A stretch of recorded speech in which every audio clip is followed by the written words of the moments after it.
From hungry outsiders to the new mainstream to the reluctant voice of a reluctant generation. Today we're talking about a band that seemingly came from nowhere. It was actually Aberdeen, Washington State, to release a gold, multi-platinum, and eventually diamond album, unleash a musical revolution, and completely reshape the course and sound of popular music that followed for at least a decade. This is Watch Mojo's The Story and the Songs. I'm your curator, Rebecca Brayton, and I'm going to take you on the musical journey of Nirvana.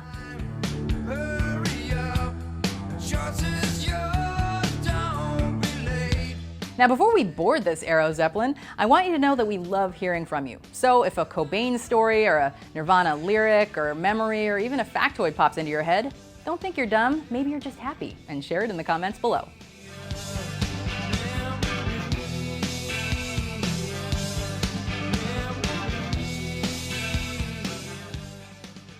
Before we begin, we publish new content every day, so be sure to subscribe to our channel and ring the bell to get notified about our latest videos. All right, that's enough of verse, chorus, verse. Here's part one, the story. I would like to think that there's some purity in us, yeah. Naive. Purposely naive. Alternative rock band Nirvana formed in Aberdeen, Washington in 1987. The original lineup consisted of Kurt Cobain on vocals and guitar, along with Chris Novoselic on bass. In the early days, the pair went through a number of different drummers, but initially weren't able to find the right fit.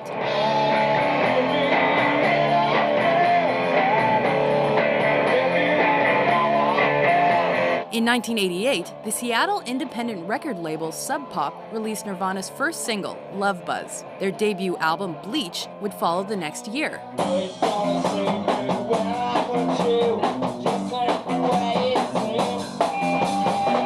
Though the critically acclaimed record did not sell well at first, it did get much exposure on college radio. Following the release of the Blue EP and several tour dates that included shows with Sonic Youth, Nirvana started recording their sophomore album. In the midst of the sessions, they found drummer Dave Grohl, and in 1990 signed with major label David Geffen Company, otherwise known as DGC Records. Kurt Cobain, Chris Novoselic, and Dave Grohl are the names you think of when you think of Nirvana, but the lineup actually included many lesser-known drummers, like Dale Crover of the Melvins, and additional guitarists like Pat Smear and Jason Everman.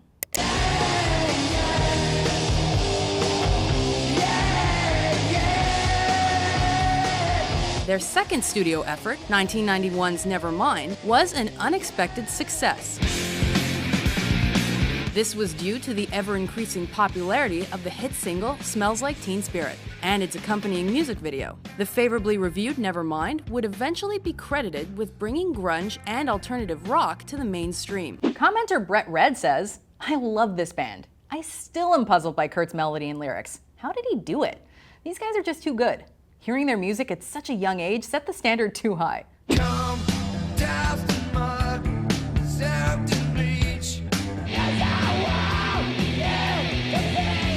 By 1992, Nirvana's members were growing increasingly uncomfortable with their success. Rumors began to spread that Kurt Cobain, along with his wife Courtney Love, were heavy heroin users, and this was affecting his health. Since progress on a follow-up album was slow, the outtake compilation Incesticide was released instead.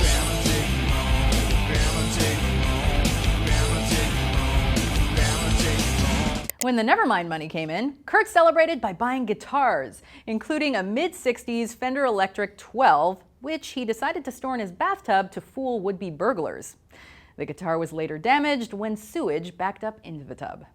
The trio did not support Nevermind with a full tour, though they did make several memorable performances. For instance, Nirvana headlined England's Reading Festival with a gig that was deemed one of the best of their career. They also opened the MTV Video Music Awards with a performance that ended in the destruction of their instruments, which was something for which the band was becoming famous. They also trashed the stage after playing territorial pissings on the television show Saturday Night Live. Their third album, In Utero, came out in 1993.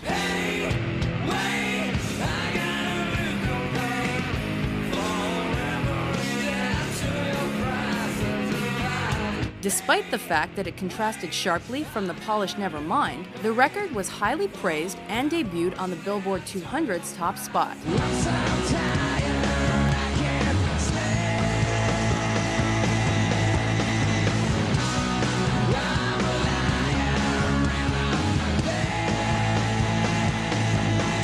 One of Cobain's last televised performances was captured on the TV program MTV Unplugged. Nirvana played an acoustic set of songs that would later be released as MTV Unplugged in New York. The Grammy Award-winning album would be Nirvana's first release after the death of Cobain and would once again be a #1 record for the group. Although MTV Unplugged was one of their most well-known performances, Cobain wasn't actually unplugged.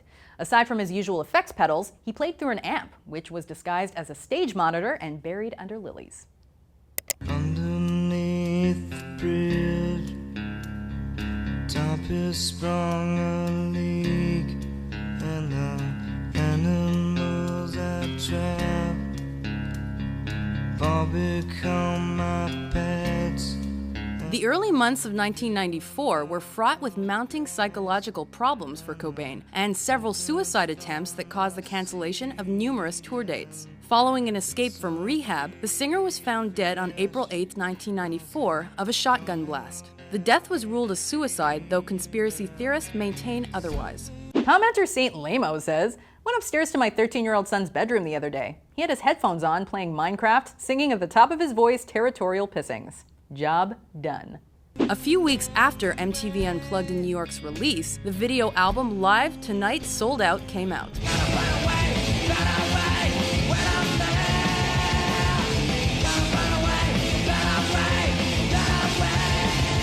2 years later, the live album From the Muddy Banks of the Wishkah debuted once again at #1 on the Billboard charts.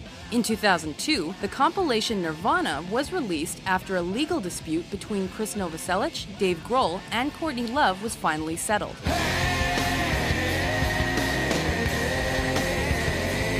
The album entered at #3 on the Billboard album chart. It included the song You Know You're Right, which had never been available beforehand.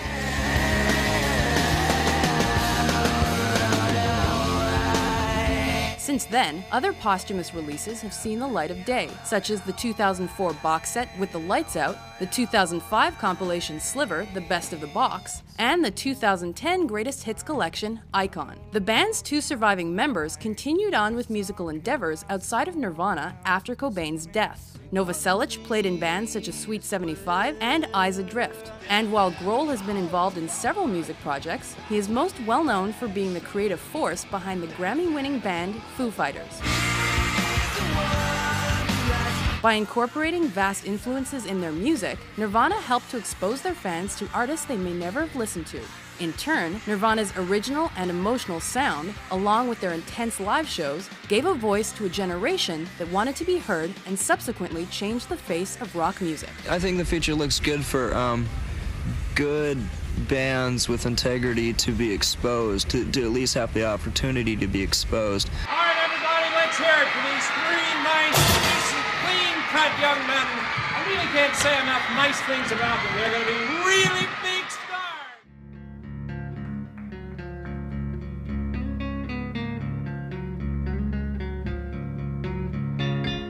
It's always a deeply difficult and hard to accept reality when a celebrity, a figure we feel we know and who speaks directly to us, leaves us far too soon. What else should I be? All apologies. And you have to wonder what he could have created had Kurt been able to find that happiness he felt he was missing. Everyone is gay. What else should I write? I don't have the right. But as it is, he left us with a host of well-crafted tracks and multiple classic albums. So with that, here's part 2, the songs. Number 10, Rape Me. Rape me. With a title like that, is it any wonder In Utero's second single raised a few eyebrows? Though Nirvana was no stranger to controversy, Rape Me was still a daring choice following the public's reaction to Heart-Shaped Box's strange music video.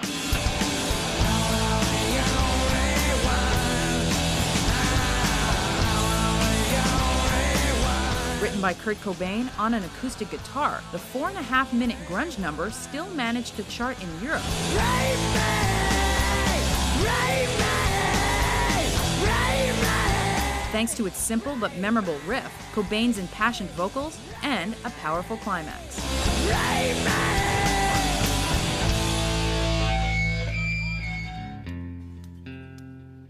Number 9. Something in the Way. Underneath the bridge, top is sprung a leak. If we ignore the secret track, it's actually this moody piece that closes Nirvana's second album. It's okay to eat fish, 'cause they don't have any feeling. Something in the way. Centered around Cobain's singing and guitar, this song's slow timing is quite a change of pace from the band's typically heavier sound. Something in the way. But it also expertly shows their softer side. Though the story that he wrote it while sleeping under a bridge might not be true, that doesn't take anything away from Something in the Way's impact. Something in the way. Yeah. Number 8. Aneurysm. After first being released as the B-side to the Smells Like Teen Spirit single, Aneurysm was released and recorded for numerous Nirvana sets and compilations. Come on over to the twist. Featuring lyrics about Cobain's ex-girlfriend. Love you so much, it makes me sick. Aneurysm is a fast-paced track that bursts with energy.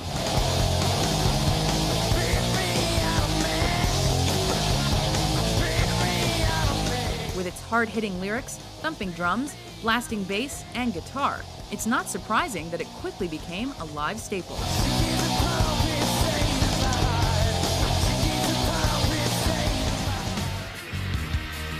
Number 7. In Bloom. The poppier version of In Bloom found on Nevermind couldn't be more different than the punk rock original recorded the year before.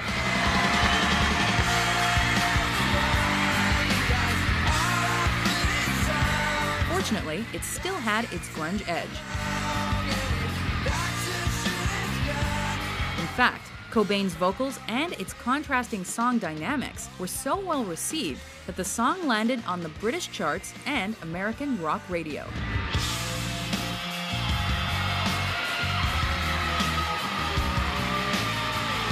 And let's not forget its memorable music video that poked fun at old TV variety shows.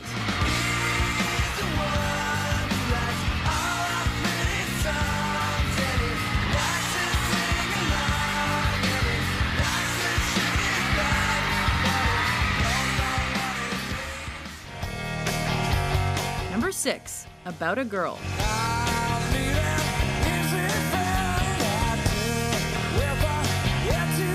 Cobain put his grunge rocker rep on the line by including this poppier sounding track on Nirvana's debut.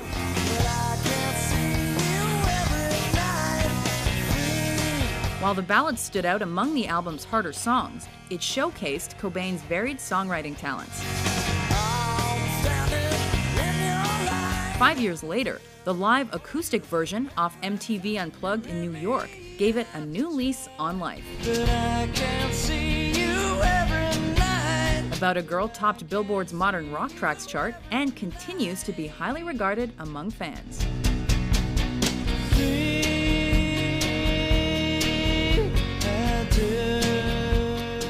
Nirvana's debut album Bleach cost $606.17 to record. That bill was paid by Jason Everman, who briefly served as the band's second guitarist in 1989. While he doesn't play on the album, he does appear on the cover. Number 5. All Apologies. What else could I be? All apologies. In Utero's second single was another modern rock chart topper for Nirvana. In my soul, I feel it's one. With its thoughtful lyrics and Cobain's plaintive but poignant vocals, the grunge number really knows how to take you on an emotional musical journey.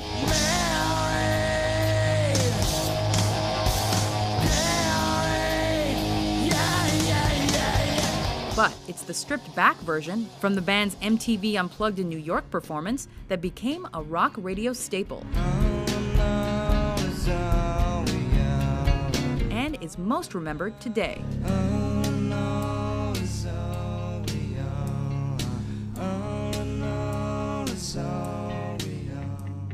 Coming Commenter The Real Jake Jonathan says, anyone else sad because they weren't alive to see Nirvana before Kurt died? Number 4. Lithium. I'm so happy 'cause today found my friends. Featuring the quiet verses and loud choruses technique that they were quickly becoming known for, Nevermind's third single is classic Nirvana all the way through.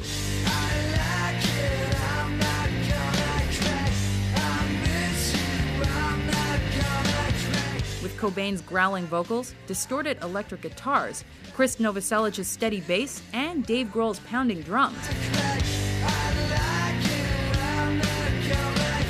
Lithium found a home on the Billboard Hot 100 and strengthened the band's place at the top of the grunge movement.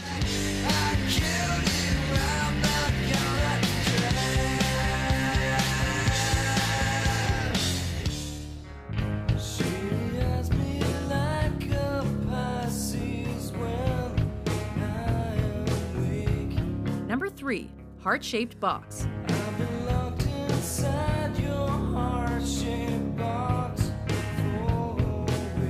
The first single off In Utero starts off slowly but surely.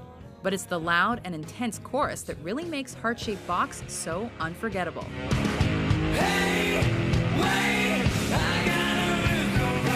Add in some haunting lyrics, and you've got a modern rock tracks chart topper. The tune's music video also caused quite a stir with its weird imagery, which included influences from The Wizard of Oz, a shot of an old man being crucified, and a little girl in Ku Klux Klan-inspired attire.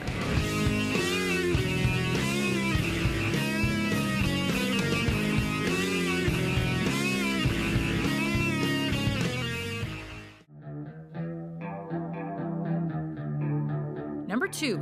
Come As You Are. Thanks to its standout guitar riff, Nevermind's second single became Nirvana's second top 40 smash on the Billboard Hot 100. Come as you are, as you were, as I want you to be. Starting off moody and restrained, Come As You Are really gets loud during the chorus.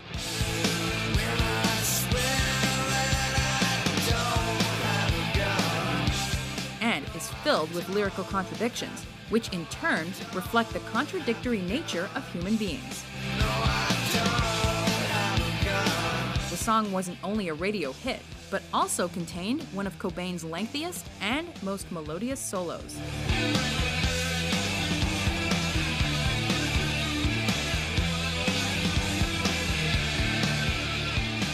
Perhaps the most well-known left-handed guitarist since Jimi Hendrix, Kurt Cobain was actually right-handed, at least when it came to handwriting and drumming.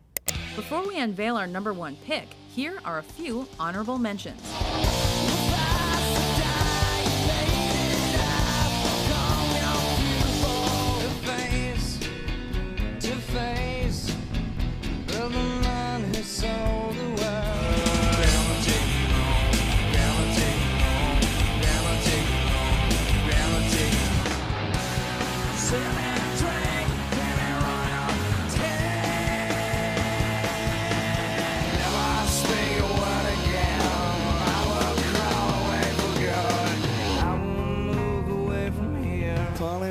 Cracker. Think I should get off her first.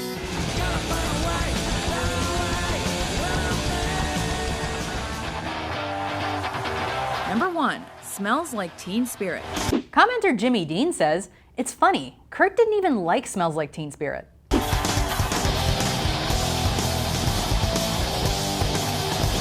Alternative rock and music in general were never the same after Nirvana burst onto the scene with this anthem of adolescent indifference.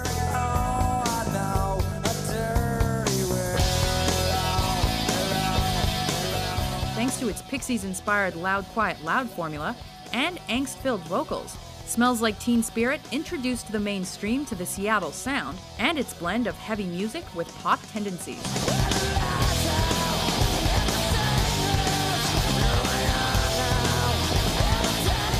No other musician spoke to a generation quite like Nirvana.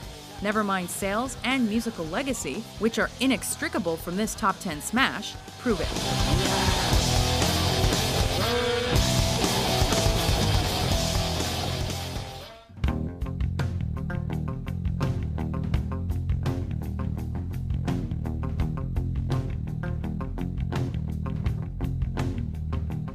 Well, how'd we do? Teen Spirit's a tricky one. On the one hand, it's the obvious number one. On the other hand, it's the obvious number one. But I'm sure you guys might have a different ranking or maybe a different list altogether. And all is not lost. Leave it in the comments below, and I'm sure some other Nirvana fans will share their opinions as well.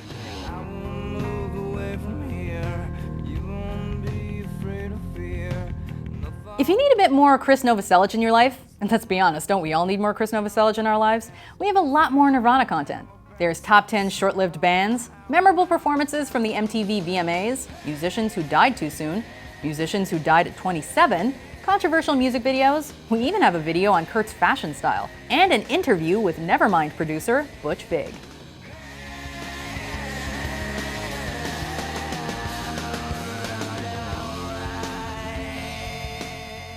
But before we go, let me ask you this. What's your favorite Kurt guitar? Is it the Fender Jaguar or one of the Mustangs, his quoted favorite model? Or maybe something else like one of the Univoxes? So many choices. All right, we'll see you next time. Until then, I'm Rebecca Brayton, and this is The Story and the Songs.